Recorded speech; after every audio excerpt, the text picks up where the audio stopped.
வணக்கம். உங்களுக்கு பேங்க்கில் வேலை செய்ய கனவு இருக்கா? உங்களோட கிராஜுவேஷன் 50% மேல இருக்கா? உங்களுடைய வயசு 26க்கு மிகாமல் இருக்கா? உங்களோட கனவை நினைவாக்க ஐபிபி சென்னையில ஜாயின் பண்ணுங்க. பிரைவேட் பேங்க்ஸ்ல வேலையில சேருங்க. மேலும் விவரங்களுக்கு கீழே உள்ள இணையதளத்தை அணுகவும்.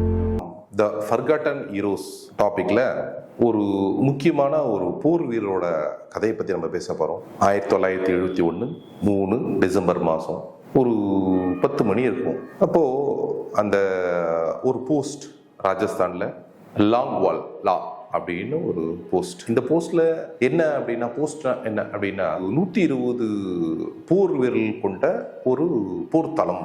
அப்போ வந்து இந்தியாவுக்கும் பாகிஸ்தானுக்கும் உக்கிரமான சண்டை நடந்துட்டு இருக்கு. அந்த டைம்ல ஒரு 10 மணி வாக்கில் ஒரு ஆடு மேய்க்கிறவர் வரார். அவர் வந்து என்ன சொல்றார், அந்த கேப்டனை பார்க்குறார். பார்த்துட்டு ஒரு பெரிய படம் ஒன்று நம்மளோட பார்டரை நோக்கி வந்துட்டு இருக்கு. அதுக்கு வந்து அங்கே இருக்கு, வரல, அதாவது வரல, அந்த படம் வந்து அங்கேயே இருக்கு, நிலை கொண்டு இருக்கு. அது வந்து வர மாதிரி இருக்கும், இன்னைக்கு ராத்திரிக்கு மேலே அவங்க நகர்கள் இருக்கும் அப்படின்ற ஒரு தகவலை சொல்றார். இந்த தகவல் கேட்ட உடனே அந்த மேஜருக்கு வந்து ரொம்ப பெரிய வருத்தம். என்ன பண்ணலாம் அப்படின்னு. என்ன விஷயம் அப்படின்னா, இவர்கிட்ட இருக்கிறது வந்து ஒரு 120 சிப்பாய், ஒரு ஜீப் இருந்தது.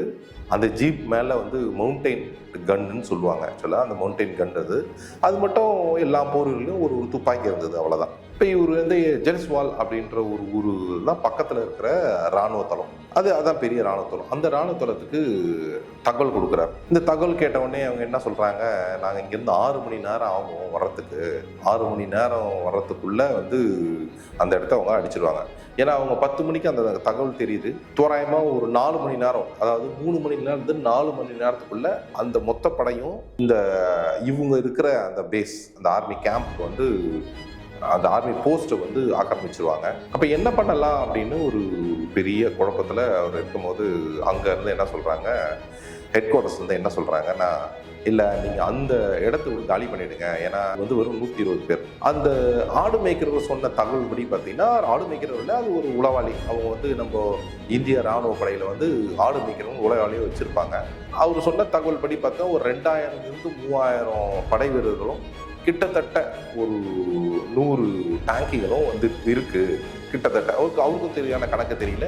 அவர் உளவாளியாக தூரத்துலேருந்து பார்க்குற ஒரு கணக்கு தானே, அந்த கணக்கெல்லாம் சொல்கிறார். அப்போ இந்த தகவல் வந்து நம்ம ஹெட் குவார்ட்டர்ஸ்க்கு இந்த கேப்டன் சொல்கிறார். சொன்ன உடனே அவர் வந்து சரி கடைசியாக ஒரு ட்ரை பண்ணி பார்ப்போம் அப்படின்னு இந்த கேப்டன் சொல்கிறார். அப்போ திரும்ப கேட்குறாங்க, அங்கே மேலிடத்துல கேட்குறாங்க, இல்லை நம்ம 120 பேர் தான் இருக்கீங்க, நீங்கள் நம்மளால் வந்து அவங்கள எதிர்த்து நிற்கிறதுக்கான சாத்தியக்கூறு இல்லை, நீங்கள் தயவு செஞ்சு வந்துடுங்க, அந்த இடத்த விட்டு அந்த போஸ்ட்டை காலி பண்ணிட்டுங்க, நம்ம உயிர் மிஞ்சோம் அப்படின்னு சொல்கிறார். அதுக்கு அவர் என்ன சொல்கிறார், இல்லை நான் வந்து அவர் அதை சொல்லலை. அதுக்கு அப்புறம் வந்து அவர் 2-3 அவரோட நெருங்கிய அவர் கீழே இருக்கவங்களா இருப்பாங்க இல்லைங்களா, அவங்ககிட்ட கேட்குறார் என்ன பண்ணலாம் அப்படின்னும் போது கேட்கல. அவர் ஒரு ஆலோசனை சொல்கிறார், ஏன் நம்ம வந்து பயந்து ஓடுவோம், நம்ம இருந்து சண்டை போடுவோம் அப்படின்னு ஒரு தைரியத்தை எல்லாருக்கும் கொடுக்குறாரு. இருந்தாலும் எல்லா வீரர்களுக்கும் ஒரு பயம். இதில் என்ன ஒரு கஷ்டமான விஷயம் அப்படின்னா, அவங்க வர வழியில் வந்து கன்னிகுடி வச்சு அவங்கள வரவிடாமல் தடுக்கலாம். ஆனால் இருக்கிற நேரமும் வந்து ஒரு 3 மணி நேரம் 4 மணி நேரத்தில் அதையும் செய்ய முடியாத ஒரு சூழ்நிலை.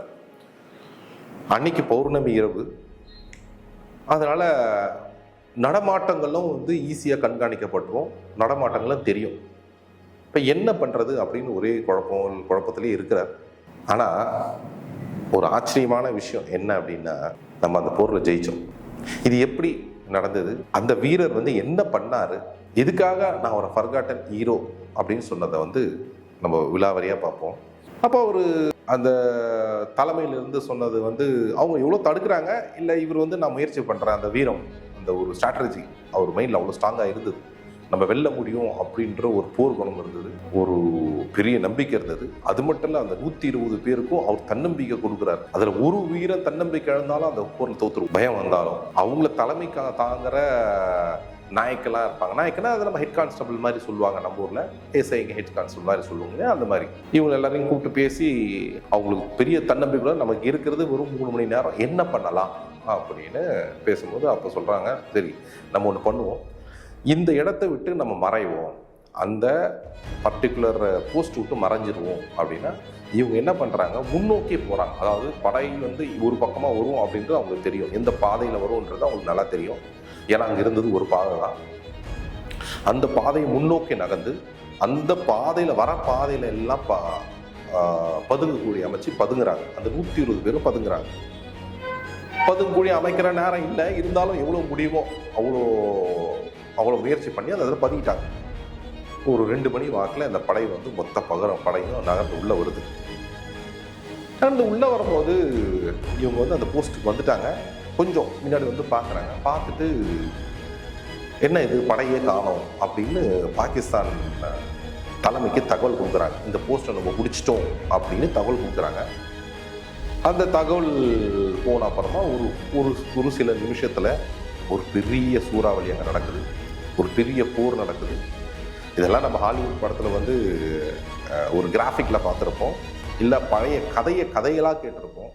ஆனால் உண்மையாலே நடந்த சம்பவம் என்ன அப்படின்னா, இந்த டேங்க் ஒன்று வரணும், அதாவது ஒரு டேங்கர் வரணும், பீரங்கி ஒன்று வரணும் அப்படின்னா அதுக்கு பெட்ரோல் வந்து அதிகமாக டீசல் வந்து அதிகமாக தேவைப்படும். அந்த காலத்து டீசல் தானே, டீசல் வந்து அதிகமாக தேவைப்படும். ஆனால் இந்த டீசலுக்கு என்ன பண்ணாங்க அப்படின்னா, ஒரு 6 பீரங்கிக்கு ஒரு டீசல் வாங்கணும். அது தொடர்ந்து வரும், தொடர்ந்து வரும். அதுதான் ஒரு துருப்பு சீட்டாக இருந்தது.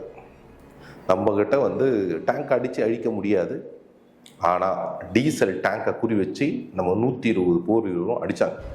டீசல் டேங்க் வெடித்து செதறுது.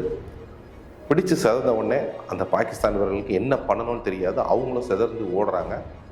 அவங்களுக்கு வந்து கமாண்ட் கொடுக்க முடியல. படை ஒரு நிலக்குலையுது. அவங்களுக்கு போட்டு வச்ச திட்டம் எல்லாமே தவிடுபடியாகுது. கண்டினியூஸாக அடிச்சுக்கிட்டே இருக்காங்க. அடிச்சுட்டே இருந்து விடியுது 4 மணி, அதாவது 5:30 மணி ஆகுது. 5:30 மணி ஆகும்போது அந்த ஜெல்சுவால் அப்படின்ற ஒரு இடத்துலேருந்து 4 போர் விமானம், ஹண்டர் அப்படின்ற போர் விமானங்கள் அப்போ வந்து இந்த மொத்த படையும் அடித்து 42 டேங்குகள் அடிச்சிருக்காங்க. மீதி இருக்கவங்க எல்லாரையும் கைப்பற்றினாங்க. இதில் ஒரு பெரிய சக்ஸஸ் என்ன அப்படின்னா, நம்ம 120 பேரில் வெறும் 2 பேர் மட்டும் இறந்துட்டாங்க. அதுவும் அவங்க பாகிஸ்தான் சுட்டு இறக்கல, நம்மளை வச்ச நில கண்ணி வெடியில் அந்த ஜீப் ஏறினதுனால அந்த 2 பேரும் இறந்துட்டாங்க. இது வந்து பெரிய வெற்றி. உலகத்தில் வந்து இந்த மாதிரியான ஒரு வெற்றி சம்பவம் எந்த போர்லையும் நடக்கலை. இதை வந்து நம்ம மறந்துட்டோம். இது இந்தியாவோட ஆர்மிக்கு கிடைச்ச ஒரு மிகப்பெரிய வெற்றி. அவருக்கு வந்து வீர சக்ரா அவார்டு கொடுத்தாங்க. இந்த வீர சக்ரா அவார்டு உயிரோடு இருக்கும்போது வாங்கினது அவர் தான்.